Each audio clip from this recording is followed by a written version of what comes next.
What is up, Gorilla Nation, and welcome your asses back to a brand new edition and a brand new episode of Division 2.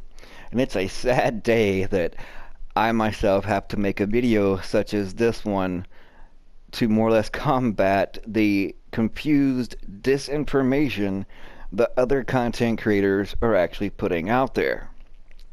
Now, there are two videos pertaining to this topic that have been posted. The first one was essentially about the same title as mine, but is a big ball of lies and disinformation.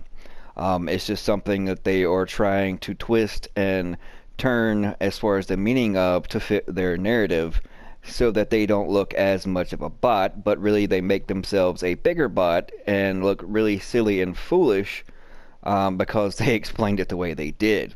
I think what it really boils down to, the confusion, the brain damage that they have, I can only imagine or try to throw a hypothesis out there that they may have took their extra long thumbs while they were cleaning their ear. They went a little too deep and damaged their frontal lobe of their brain, and that's where they get all this confusion from.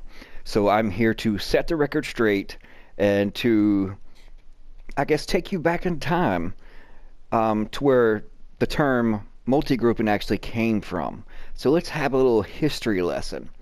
Like I said, there's disinformation out there. I just would say go laugh at them and let them know that apparently they never played Division One, do not know what they're talking about, and are just really confused, and basically just laugh at them when they continue to try to promote this disinformation. So let's go back in time, shall we?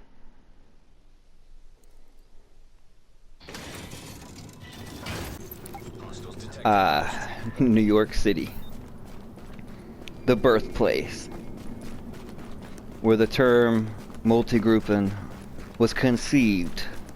It was given birth here. This is the true New York City of the Division, with all its grit, its glamour, its ambiance. Just look at it. It's perfect. But back to the subject at hand. Multi-grouping was conceived here in Division 1. And nobody in their right mind would ever call a group, no matter how big, how many of them there are, it was foolish for anyone to think or to call SHD agents multi-grouping when they were fighting rogues. It was always pointed toward two groups of rogues working together, communicating together to fight all the SHD agents. Because when you went rogue in Division 1, fighting other agents was expected. And if you went rogue, it was always expected to fight whoever was in the server, no matter how many there were. So now this generation now, I don't know if the sun and all of its UV rays is giving them brain damage because their hairline has ran so far back behind them that it's caused them brain damage, where they now twist the meaning of words from the past to conform and to try to meet their needs as far as making excuses for their battles in the dark zone. Now it's like if two groups that are fighting the rogues or going after those rogues, they're multi-grouping, and that's just nonsense and foolishness. It was always deemed and determined and set, if you were called multi-grouping, it was always towards the negative side, which is the rogue side of two groups working together to fight all the SHD agents, or two groups ganging up on a group of four, and just taking turns more or less and helping each other out so that way they can get their manhunt. It's a derogatory term. It was always toward the rogue side, never towards the HD side. And so I hope this little history lesson, helps those out there. So no matter if it is two groups, such as in Division 2, that are fighting one group of rogue agents. Those two groups of SHD agents, even though Webster's dictionary defines multi-grouping as more than one group working together, where it was conceived that in Division 1 was never toward the SHD agents, it was toward only the rogue side of things.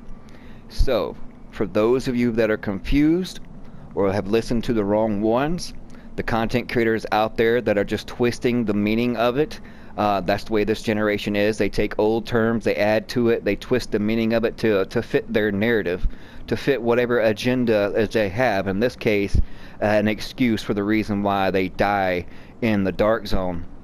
I mean, if the role was reversed and go back to Division 1, it wouldn't just be 8 players.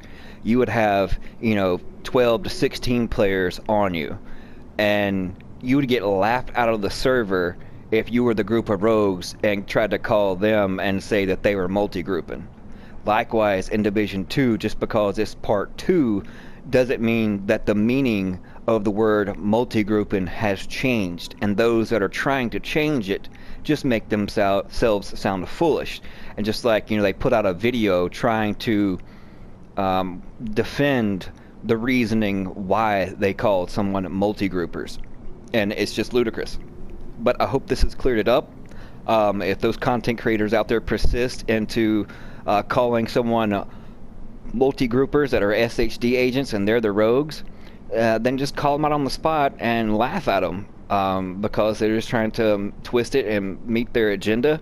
Apparently, they've either never played Division 1, or they're just really that dumb, and the sun has really caused them permanent brain damage because they have no hair up there, and those UV rays have seeped them to their noggin to where they're just dumbfounded and brain damaged for life now. But yeah, call them out, call as you see it. Don't let them pull the wool over your eyes, and let them know what the true terminology of Division actually is. But thank you guys so much for tuning in. I appreciate all the love and support. We'll see you guys fudging later.